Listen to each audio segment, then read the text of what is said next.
Hello বন্ধুরা, কেমন আছো তোমরা সবাই? আশা করছি সবাই খুব ভালো আছো, সুস্থ আছো। আমিও ভালো আছি। হ্যাঁ, আগের তুলনায় ভালো আছি। তোমাদেরকে তো বললামই আগের ভিডিওতে যে আমি পড়ে গিয়ে আমার পায়ের অবস্থা কিন্তু খুবই খারাপ ছিল। দুদিন তো একদম হাঁটতেই পারিনি। দুদিন মা এসছিল, একদিন মা এসছিল। তো সেদিন কোনো রকমে চলেছিল, পরের দিনটাও আবার মা এসছিল, পরপর দুদিনই মা এসছিল। যেহেতু ঠান্ডা বোঝোই, আমার ঘরে থাকার জায়গা নেই, সেই কারণে কিন্তু মা আবার বিকেলবেলা করে চলেও গেছিলো। আজকে কিন্তু অনেকটা আমার পা ব্যথা কম, তো সকালবেলার থেকে ভাবলাম ভিডিও আরম্ভ করি। কারণ দুটো দিন না মানে এত পা যন্ত্রণা ছিল, পা কিন্তু আমার ভাঙেনি, পা আমার মোচকানে লেগেছিল। তো এমনভাবে মুচকে গেছিলো পা, পা পুরো ফুলে একদম ঢোল হয়ে গেছিলো। ব্যথার ওষুধ খেয়েছি, বরফ সেক করেছি দিনে 4-5 বার। তারপরে কিন্তু আস্তে আস্তে যন্ত্রণাটা একটু কমেছে। আর একটা জিনিস জানো তো, আমার তো এমনি এখন আগের তুলনায় আরও চেহারা ভারী হয়ে গেছে। তো ছেলে হওয়ার পর থেকেই আমার যেন সারা শরীরই ব্যথা। মানে আমার শরীর এমনি ব্যথা ছিল, মানে আমার সারা শরীরেই ব্যথা আগাগোড়াই ছিল, কিন্তু ছেলে হওয়ার পর জানো তো ব্যথাটা যেন মানে দুগুণ থাকলে সেখানে 4 গুণ হয়ে গেছে। সারা সময় কিন্তু আমার ব্যথা, আর ব্যথার মধ্যে আবার পড়ে গিয়ে তো মারাত্মক ব্যথা। পায়ের সবথেকে বেশি ব্যথা আমার হাঁটুতে। আমি যেন হাঁটু ভাঁজ করে কোনো কিছু করতেই পারি না। এই যে দাঁড়িয়ে দাঁড়িয়ে কাজকর্মগুলো করি না, ঠিক আছে, যখন নিচে বসে কোনো কাজ করতে যাই তখন খুব কষ্ট হয়। ভাবছি আবার এই ছেলের 6 মাস পূরণ হয়ে গেলে, অন্নপ্রাশনটা পার হয়ে গেলে আবার আমি ব্যায়াম করাটা আরম্ভ করব। এর আগের বার ব্যথা বেদনায় যা কষ্ট করছিলাম, ব্যায়ামটা করে না আমি অনেক আরাম পেয়েছি। তো তোমরা আমাকে একটু কমেন্ট করে জানিও তো যে মোটামুটি সি সেকশন হওয়ার 6 মাস পর কি ব্যায়াম ট্যায়াম করা যায়? তাহলে আমি ভাবছি আবার ব্যায়ামটা আরম্ভ করব। তোমরা হয়তো অনেকেই আজকে ভাবছো যে দিদিভাই তো বললো সকালবেলা করে ভিডিও পোস্ট করবে, কিন্তু কি হলো? তো ভাবলাম যে চলো আগে এই দুটো দিন দিয়ে ভিডিওটা একটু ঠিকঠাক করে নিই। কারণ আমার হাতে তো সেরকম ভিডিও নেই, কারণ কটা দিন তো ভিডিও কোনো বানাইনি। তো দুদিন তোমাদের সঙ্গে ভিডিও শেয়ার করি, তারপরে আমি একটা টাইম করে ভাবছি এরপরে সকালবেলার দিকেই ভিডিও পোস্ট করব। তাতে আমার অনেকটা সুবিধা হবে জানো তো। তো যাই হোক, দেখো এদিকে কিন্তু আমি ঘরদোরগুলো গুছিয়ে নিয়েছি। আর আজকে ড্রেসিং টেবিলের ওপরে যে টেডি বিয়ারগুলো আছে ওগুলো বার করে নিলাম। 2-3 দিন ধরে তো দেখো ওইভাবেই পড়ে আছে মশলার কৌটো টৌটোগুলো, ওগুলো কিচ্ছু ধোয়া হয়নি। ওগুলো আজকে সব ধুয়ে ঠুয়ে পরিষ্কার করব। হাতে গোনা মাত্র আর কয়েকটা দিন বাকি আছে বাবানের অন্নপ্রাশনের। এদিকে তার আগেই তো পড়ে গিয়ে আমার এই বিপদটা ঘটলো, আর আমি কোনো কাজও করতে পারিনি। তো সেই কারণে এখন কিন্তু আমাকে কাজগুলো খুব তাড়াহুড়ো করে করতে হবে। তবে আমি আজকে ঘরের ভেতরটা ঝাড়াঝাড়ি ধরলাম না, কারণ কাজের দিদি চলে আসবে, সেইভাবে কিন্তু আমি সকালবেলার থেকে উঠে কাজও করতে পারিনি। কারণ কালকে রাত্রিবেলায় ছেলে ঘুমিয়েছিল কটায় জানো? 2:45-র সময়। আর সকালবেলায় ঘুম ভেঙেছে আমার 9:30-র সময়। সকালে কিছুই জলের কাজ করতে পারিনি, তোমাদের দাদাভাই শুধু জামা কাপড় কটা কেচে রাখলো, এখনও ধোয়াও হয়নি। আর ছেলের কাঁথা কাপড়গুলো আজকে ধুতে পারিনি, সব 11টার জলে করতে হবে। তো ভাবলাম একটা কাজ করি, দিদি আসার আগে ঘরটাই পরিষ্কার করে রাখি, তারপরে একটা কাজ করব, দিদি কাজ করে চলে গেলে আমি আস্তে ধীরে জলের কাজগুলো করব। এদিকে ঘরটা গুছিয়ে নিলাম, আর ওদিকে মেয়ে পড়তে বসেছে, আর ছেলে কিন্তু বিছানাতেই শুয়ে আছে। আমি এদিকে ঘরটা গুছিয়ে একেবারে ঘরটা ঝাড় দিয়ে নিলাম। কাজ বলতে এখনও আমার অনেকগুলো কাজ বাকি আছে জানো তো। যেমন এখনও ঘরের ভেতরটা ঝাড়া বাকি আছে, ছাদটা পরিষ্কার করা বাকি আছে, সিঁড়িটা ধোয়ানো বাকি, সিঁড়ির ঘরটা একটু ব্লিচিং পাউডার দিয়ে অনুষ্ঠানের আগে পুরো পরিষ্কার করা, ফ্রিজ পরিষ্কার করা, কাজ কিন্তু আমার অনেক বাকি আছে। আর যেহেতু হাতে গোনা মাত্র কয়েকটা দিন বাকি আছে, আমার কিন্তু কেনাকাটাও বাকি আছে। সবই করব আস্তে ধীরে করে, ছেলেকে রেখে রেখেই সব কাজগুলো আমাকে সারতে হবে। তোমাদের দাদাভাই বলল সকালবেলা আমি 1 গামলা জামা কাপড় ভিজিয়েছিলাম, বলল তোমাকে আর পা নিয়ে বসে চেপে কাচতে হবে না, তুমি ভিজিয়ে দাও, আমি জামা কাপড়গুলো কেচে দেবো, জল আসলে পরে তুমি ধুয়ে দেবা। সেই মতোই কিন্তু দেখো কাজের দিদি আসার আগেই তোমাদের দাদাভাই কাচছিল। তো দিদিকে বললাম তাহলে একটা কাজ করো, তুমি ততক্ষণে ঘরটা মুছে দাও, ততক্ষণে কাচা হয়ে যাবে, তারপরে তুমি বাসন কটা মেজো। দেখো এখনও বাসন মাজা কিন্তু হয়নি, তোমাদের দাদাভাইয়ের জামা কাপড় কাচা হয়ে গেছে আর দিদি ঘরটা মুছতে ঢুকেছে। দিদি মুছে বেরাক, ততক্ষণে এখনও জল আসেনি, আমি এই জামা কাপড়গুলো এখানে সাইড করে রেখেছি, পরে ধোবো। আর এর মধ্যেই দেখলাম নোংরার গাড়ি চলে এসছে, বাঁশি বাজালো, তো নোংরাগুলো সব দিয়ে আসলাম। আর এরপরে আমি এই গামলার মধ্যে অল্প সার্ফের জল আছে, ওটার মধ্যে আমি পা পোছাগুলো সমস্ত কিছু ধুয়ে দেবো। তাই ভাবি এক এক সময় আফসোস করি আগে আমি কিভাবে ভিডিও বানাতাম, আর এখন সময়ের অভাবে আমি ভিডিওর কাজ করেই উঠতে পারি না। বিশ্বাস করো এই ভিডিওর টাইমগুলো যখন পেরায় না, যে আমি 8:30, 9টা, এমনকি 10টাতেও তোমাদের সঙ্গে ভিডিও শেয়ার করেছি, কিন্তু এই সময়ের অভাবে কাজকর্ম যে কিভাবে সারাদিন সারি, এই করে করেই মানে আমি আর ভিডিও করে উঠতে পারি না। অনেক কটা দিন বাদে বাদে যখন ভিডিও করি তখন যেন কেমন একটা আলাদাই অনুভূতি হয়। কিন্তু ভাবলাম চলো আজকে তো শরীরটা ঠিক আছে, তাই আজকে ভিডিও করি। মানে ভিডিও না শেয়ার করলে না তোমাদের সঙ্গে সত্যিই ভালো লাগে না।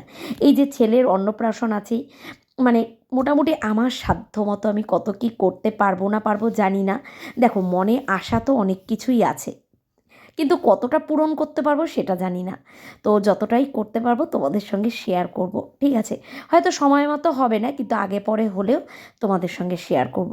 অনেকেই হয়তো তোমরা ভাববে এই তো সন্তান নিতেই চাওনি, কতবার এই কথা বলেছিলে, এখন আবার ঘটা করে অন্নপ্রাশন করার কী আছে? আসলে কী বলো তো, এইটা প্রথমে আমরাও ভেবেছিলাম যে ছেলের মুখ এঁঠো করবো, তো কোনো কিছুই করব না। কিন্তু তারপরে তোমাদের দাদাভাই আর আমি একটা কথা চিন্তা করলাম, দেখো যেহেতু ছেলে আর মেয়ের মধ্যে এতটাই বয়সের ডিফারেন্স, আর 5 বছর পর যদি আমি ছেলের 5 বছরের জন্মদিন করতে চাই, তখন কিন্তু আর করে উঠতে পারবো না, কারণ তখন মনার কথা আমাকে সত্যি কথা ভাবতে হবে। তো ছেলের জন্য আর কিছুই করা হবে না, সেই কারণে তোমাদের দাদাভাই আর আমি ঠিক করেছি এই অন্নপ্রাশনটা ছেলের বড়সড় করে করব। তারপরে আর ছেলের জন্য হয়তো কিছুই করা হবে না। তো মেয়ের অন্নপ্রাশনও আমি আমার সাধ্যমতো করেছিলাম, তোমাদেরকে জানিয়েছিলাম। তো সেই হিসাবেই কিন্তু ছেলের অন্নপ্রাশনটাও করার ইচ্ছে আছে। দেখা যাক এখন ভগবান কতদূর কী করে। আর ভাইদেরও কিন্তু ট্রেনের টিকিট কাটা হয়ে গেছে, ওরাও অন্নপ্রাশনের আগের দিন কিন্তু ওরাও চলে আসবে, আগের দিন না, আগের আগের দিন চলে আসবে। তো যাই হোক, দেখো এদিকে তো আমার কাচাকুচি তোমাদের দাদাভাই করে দিয়েছে, আর এদিকে জলও চলে এসছে, আমি কিন্তু এখন জামা কাপড়গুলো ধুয়ে নিচ্ছি। সিঁড়িতে উঠতে একটু কষ্ট হচ্ছে, কারণ পাটা তো পুরোপুরি এখনও ব্যথাটা কমেনি। আমি ওই সন্ধ্যের পর থেকে জানো তো ওই ক্রেপ বেঁধে রাখি, তো ওই ক্রেপটা বেঁধে রাখলে ব্যথাটা অনেকটা রিলিভ হয়। আবার রাত্রিবেলায় শোয়ার সময় খুলে দিই, আর দিনের বেলা যেহেতু জলের কাজকর্ম করি, পাটা ভিজে যায় আর কিন্তু পড়া হয় না। তো সিঁড়িটায় উঠতে একটু কষ্ট হচ্ছে, তো তোমাদের দাদাভাই বলল তুমি আমাকে দিয়ে দাও কিছু জামা কাপড়, আমি যাই ওপরে সব মেলে দিয়ে আসি, আর নিচে যতটা হবে তুমি মেলে দাও। তো দেখো আমি এখানে নিচে কতগুলো এই চাদর, সোফার কভার টভার, এগুলো সব আমি নিচে মেলে দিয়েছি। আর তোমাদের দাদাভাইকে দিয়ে বাবানের কাঁথা কাপড় আর আমাদের যা জামা কাপড় ছিল সেগুলো দিয়ে ওপরে পাঠিয়ে দিয়েছি। তারপরে ঘরে গেলাম, গিয়ে দেখলাম ছেলে উঠে গেছে, ছেলেকে আবার খাইয়ে দাইয়ে দিলাম। ছেলে কিন্তু এখন খেলা করছে, আর আমি এখানে বসলাম এখন এই টেডি বিয়ারগুলো ধুতে। এই যে 11টা বাজে, এখন জল চলে এসছে, অনেকক্ষণ আগেই 10:30টার মধ্যে জল চলে এসছে। তো আমরা এখনও সকালের খাবার খাইনি, খাবো। মেয়েকে বললাম একটু ময়দা মাখতে, মেয়ে ময়দা মাখছে।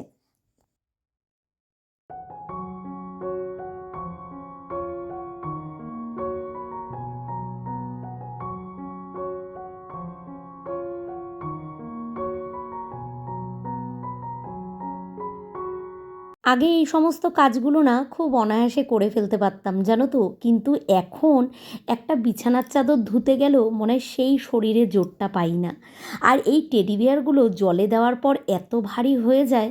এর আগে তোমরা অনেকেই কমেন্ট করে বলেছিলে যে দিদিভাই তুমি এই তুলোগুলো বার করে নিয়ে তারপরে টেডি বিয়ারগুলো ধোবে, কিন্তু ওটায় না আমার খুব বিরক্ত লাগে জানো তো, ওই বার করব আবার ঠিক করে লাগাতে পারবো কি না, সেই কারণে আমি কোনো সময় ওইগুলো বার করি না, ওগুলো সমেতে আমি ধুয়ে দিই।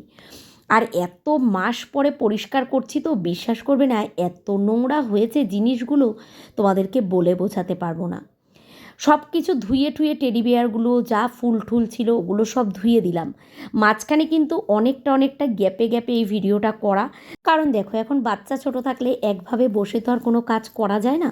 আবার ঘরে গেলাম, ছেলেকে একটু দুধ খাইয়ে আসলাম, আবার ওকে একটু শুইয়ে দিয়ে আসলাম। ও কিন্তু এখন একটু ঘুমিয়েও গেছে।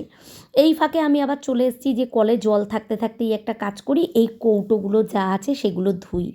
রান্নাঘরে রান্নার কৌটো না থাকলে কিন্তু খুবই অসুবিধা হয়, কারণ সব কিছু বাইরে বার করে দিয়েছিলাম এই দুদিন ধরে, আর দুদিন সেরকম একটা রান্নাবান্নাও কিছু হয়নি সেরকমভাবে একটা, তো সেই কারণে খুব একটা অসুবিধা হয়নি। তো আজকে ভাবলাম রোদ্দুরটাও খুব সুন্দর আছে, এগুলো সব ধুয়ে ঠুয়ে পরিষ্কার করে দিই। আর সব কিছু কিন্তু আমি কৌটো খালি করে করে ধুচ্ছি না, কারণ কৌটোর ভেতরগুলো পরিষ্কারই আছে, ওপরগুলোই যা নোংরা হয়েছে। আর যেই কৌটোগুলো দেখলাম একদম খালি খালি হয়ে গেছে, তো আমি এই মাসকাবারির সদাই কিন্তু এখনও তুলিনি, কারণ এগুলো আমি পরিষ্কার করব বলে। তো সেইগুলো আমি খুলে খুলে ধুলাম। তো দেখো এই যে ধুয়ে কিন্তু সব কিছু আমি রোদ্দুরের দিকে রেখেছি, সব বিকেলে গোছাবো। হবে উতলা এখন।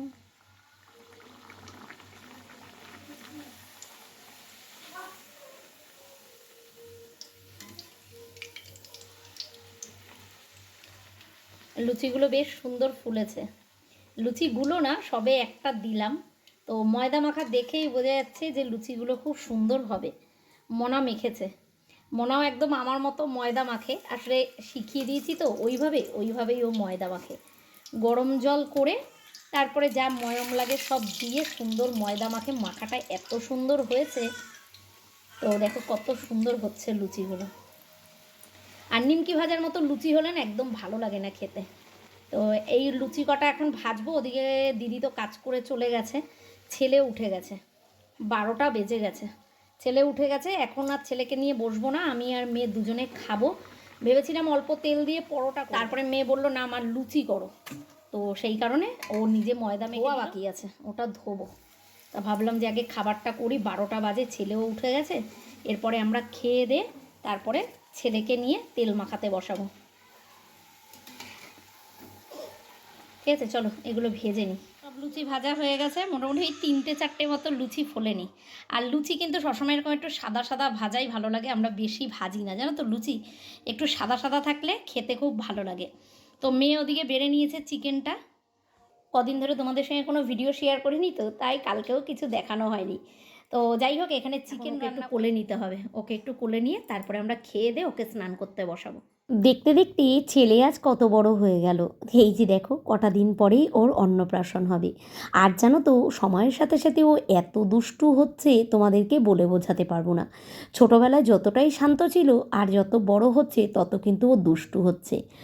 এইভাবে এখন ওকে বসে কিন্তু তেল মাখানোই যায় না, এখন কিন্তু আমি ওকে বিছানায় বসেই তেল মাখাই। তবে আজকে কি জানো তো, বিছানার ওপরে বসিনি তো একটু অসুবিধা ছিল, তো নিচে বসেছিলাম। কিছুতেই ওকে বালিশের মধ্যে রেখে তেল মাখানো যায় না, এমনভাবে পাল্টি খায় পুরো মানে বালিশ থেকে নিচে নেমে আসে। তো আমি তো পুরো কাজকর্ম করে ঠরে ভিজে গেছিলাম ওগুলো ধুয়ে ঠুয়ে, তো তারপরে আবার জামা কাপড় চেঞ্জ করে নিলাম। তো একেবারে সঙ্গে সঙ্গে একটু গায়ে জলও দিয়ে নিয়েছি, ভাবলাম জামা চেঞ্জ করছি গায়ে জলও দিয়ে নিই। তারপরে কিন্তু ছেলেকে গিয়ে তেল মাখাতে বসলাম, ওকে করিয়ে ঠরিয়ে দিলাম। আর দেখো এই যে আজকেও মা এসছে, মা ওই 12টা 12:30 নাগাদ এসছে, তো মাকে 12:30টার পরেই মা এসছে। প্রথমে ভেবেছিলাম কিছুই রান্না করব না, তারপরে দেখলাম মা এসছে, তো ঘরের সামনে ওই সময়ই যাচ্ছিল মাছ আলা, নিলাম একটু মাছ। তো তোমাদের দাদাভাই নিল ঘরের সামনের থেকে মাছ, আর মাকে বললাম তাহলে এসছই যখন একটু সবজি টবজি কেটে দাও। সকালবেলা খাওয়া দাওয়া তো আমাদের হয়ে গেছে, এদিকে রান্নার জন্য মোটামুটি সব জোগাড় করা হয়ে গেছে, এখনও কিছুটা বাকি আছে, মা কাটছে। আর আমি এখানে চায়ের বাসন আর এই মশলার কৌটোটা ধোয়া বাকি ছিল, সেটাও একদম ধুয়ে পরিষ্কার করে দিয়েছি।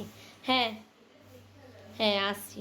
আর এখানে রান্না হবে, এই দেখো এটা কী শাক বললাম মা, এটা হচ্ছে বেথর শাক, ঠিক আছে, এটা দিদি দিয়ে গেছিলো, সেদিনকে করেছিলাম, আবার আজকেও অল্প একটু রয়েছে সেটা করব।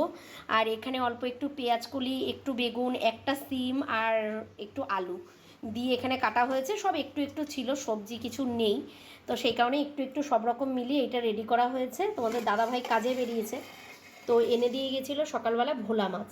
তো ভাবলাম সর্ষে বাটা দিয়ে করব না, এমনি গ্যাস অম্বল হয় তো, তো সর্ষে বাটা দিয়ে খুব একটা ভালো করলে তোমাদের দাদাভাই খেতে চায় না। এইটা দিয়ে মানে পেঁয়াজ টিয়াজ দিয়ে একটু গামাখা করে করব। আর মেয়ে তো মাছ খাবে না, তো সেই কারণে এখানে ধোকার প্যাকেট কিনে নিয়ে এসেছি। ধোকার ব্যাটারটাকে একদম রেডি করে নুন মিষ্টি দিয়ে এখানে আমি মাখিয়ে রেখেছি। ঠিক আছে, এটা শুধু কড়াইতে নেড়ে যেরকমভাবে ধোকা রান্না করে সেরকম করব।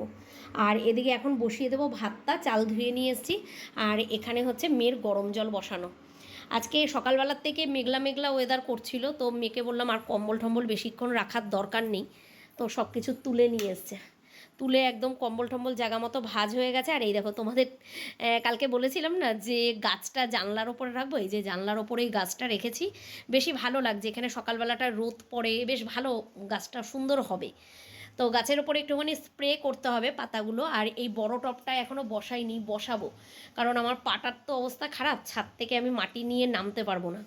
আর এইখানে রেখেছি এই যে গোলাপটা যে কিনেছিলাম, তো সেই গোলাপটাকে এখানে রেখেছি। এইটাই কিন্তু বেশি ভালো লাগছে, তাই না? তো যাই হোক, সকাল সকাল একদম সব কিছু গোছানো, দিদির ঘরদোর মোছা টোছা সব হয়ে গেছে, কম্বলগুলোকেও এই কারণে তুলে দিলাম। আর এদিকে এইটা হতে থাক। আর এই সূর্যমুখী স্ট্যান্ডটা রান্নাঘরে ভালো লাগছে না দেখতে, এই জায়গাটা ফাঁকা ছিল তো, মানে রাখার মতো কিছুই নেই, ভাবলাম এই ফুলটা বাইরেই পড়ে আছে, ধুয়ে পরিষ্কার করে দিয়েছি, দেখতে বেশ ভালো লাগছে। কারণ আমি ইন্ডাকশন ওভেনে তরকারি টরকারি কিছু রান্না করি না, তাই এই দিকটায় তেল মশলা ছেটারও কোনো ব্যাপার নেই, তো সেই কারণেই এখানে রেখেছি। আর আমি যখন রান্না করি গ্যাসটাকে একদম সরিয়ে নিয়ে ওই জানলার সোজাসুজি রেখে রান্না করি। গোছাগুছি করার পর সবই কিন্তু দেখতে খুব ভালো লাগে। যাই হোক, দেখো রান্নাঘরটা কিন্তু আমি একেবারেই পুরো গুছিয়ে নিয়েছি, মশলাপাতির কৌটোগুলোও শুকিয়ে গেছে, মেয়ে হাতে হাতে মুছে মুছে দিল, আমি সব গুছিয়ে নিয়েছি, ওটা তোমাদের সঙ্গে শেয়ার করিনি। তো যাই হোক, দেখো এদিকে আমি রান্না বসিয়ে দিয়েছি, একদিকে বসিয়েছি মূলো ভাজা, এটা তোমাদের দাদাভাই খুব ভালো খায়, আর একদিকে বসিয়ে দিয়েছি শাকটা। ওদিকে ছেলে তো এখনও ঘুমাচ্ছে, একটুখানি গল্প চালিয়ে রান্নাবান্নাটা বসিয়ে দিলাম। ধোকা খেতে আমার মেয়ে খুব ভালোবাসে, নিরামিষ যে কোনো আইটেমই না মনা খেতে খুব পছন্দ করে। আর ধোকার তরকারি হলে তো ওর কোনো কথাই নেই। তবে ঘরে বানানো ধোকাটা ও বেশি পছন্দ করে, কিন্তু এখন আর সময়ের অভাবে করে উঠতে পারি না। ধোকাটা করতে গেলে কিন্তু অনেকটা সময়ের ব্যাপার। আমি সেই কারণে ছোট একটা রেডি করা প্যাকেট কিনে নিয়ে এসেছি, ওটা দিয়েই করলাম। রান্নাবান্না তো কমপ্লিট হয়ে গেছে 1 ঘন্টার মধ্যে, যেহেতু মা কেটে কুটে গুছিয়ে দিয়েছে। তো দেখলাম ছেলে আজকে আমার একদম ফুল দমে ঘুমাচ্ছে। ভাবলাম একটা কাজ করি, বসে না থেকেই এখনের সময়গুলোকে কাজে লাগাই। এই যে ঘরের সামনে দেখো ব্যালকনির নিচটা এত নোংরা হয়ে আছে, আর বাড়িতে একটা অনুষ্ঠান হবে, চারিদিকটা একটু পরিষ্কার না থাকলে ভালো লাগে বলো দেখতে? তো সেই কারণেই ভাবলাম এই জায়গাটাকে পরিষ্কার করি। আমার মেয়ে কি করে জানো তো, তুলসী মন্দিরে ফুল দেয়, সেই ফুলগুলোকে ওই ব্যালকনির ওই তলাটা দিয়ে ফেলে দেয়, আর ওখানে ফুল পচতে পচতে ওই জায়গাটা একটা নোংরা আকৃতি ধারণ করে নিয়েছে। আর ওই কারণে নোংরাটা থাকাতেই আমার না খালি ভয় হয় ঘরের মধ্যে না কোনো সময় বিছে ঠিচে ঢুকে যায়। তো মেয়েকে বললেও শোনে না, আজকে পরিষ্কার করছিলাম আর চেঁচামেচি করছিলাম। এই দেখো এখানে তুলসী গাছ সরিয়ে, ইটগুলোকে সরিয়ে ভালো মতো আমি কিন্তু ঝাঁটা দিয়ে ধুয়ে দিলাম। তারপরে সুন্দর করে আবার ইটগুলো পেতে আবার তুলসী গাছ জায়গা মতো বসিয়ে দিয়েছি। তারপরে এখানে বসেছি কিছু গাছ নিয়ে, কারণ দেখলাম এই ঘরের সামনে চন্দ্রমল্লিকা গাছগুলোর ফুল তো হয়ে গেছে, গাছগুলো একদম মরে মরে যাচ্ছে, তো গাছগুলোকে তুলে ঠিকঠাক করে রাখি, সামনের শীতে কিন্তু ভালো ফুল দেবে। কাজকর্মের মধ্যে থাকতে গিয়ে আর তারপরে তোমাদের সঙ্গে কোনো ভিডিও শেয়ার করা হয়নি, এই অবধি দিয়েই আজকের মতো ভিডিওটা শেষ করেছিলাম। তারপরে খাওয়া দাওয়া করে একটু রেস্ট করেছিলাম, তারপরে কি আর শরীর চলে, কখন যে ঘুমিয়ে পড়েছি টেরও পাইনি। তাই ভিডিওটা আজকে এই অবধিই রাখলাম। সবাই ভালো থেকো, আজকের মতো টাটা।